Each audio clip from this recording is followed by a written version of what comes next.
Well, I grew up in Rochester suburbs, Pittsford, Fairport, and I've got a varied background. I ended up going to University of Colorado, then I came back to Rochester, where I attended Nazareth College, and I majored in English in the writing concentration. From there, I wrote a couple books, one about Rochester, Rochester's Best, and one about Buffalo.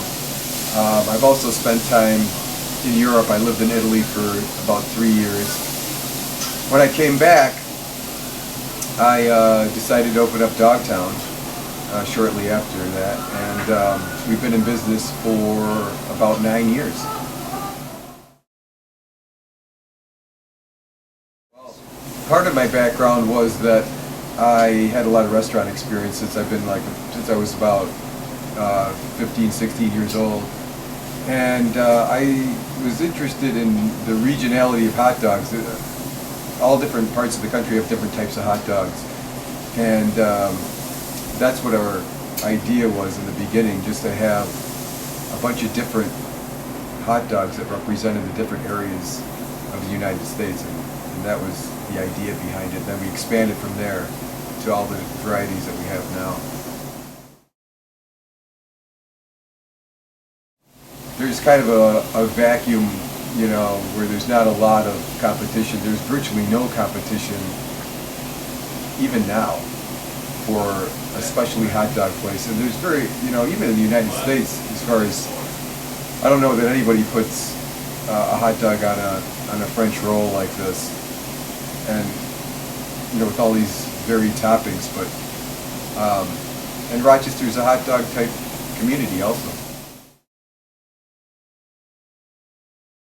I thought it would be good. There's a high volume of traffic, and this particular location, although so many businesses failed in it, it had parking, which was important to me, because for hot dogs, you have to come in and out quickly. You have to be able to come in and out quickly, and searching around for a parking spot can be a detriment to that.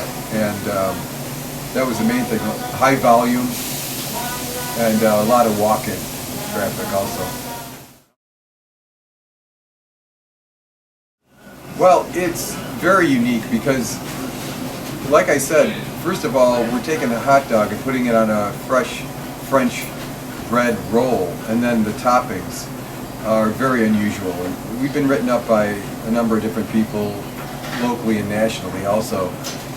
But one of the things that I think really sets us apart and makes this probably the most diverse clientele I've ever seen in any restaurant. We have people 2 years old, 100 years old, black, white, Hispanic. We have millionaires, street people, every variety. One of the things we did that I think that was interesting was we brought in vegetarian food, a lot of vegetarian food, and that there hasn't really been a situation where people took a hot dog place and brought in this many vegetarian items. Yeah, well, it was to offer, we didn't want to exclude, a huge portion of the population by just having meat items. So, well, we started with just veggie dogs, and then it exploded from there, and we started making, every Thursday we have our vegetarian special. All our soups are vegetarian. So we've mixed this vegetarian cuisine in with the meat stuff. It's been really good for us.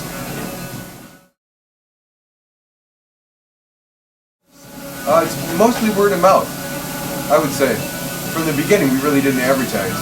So we just tried to put out really high quality products so that, we could keep people interested.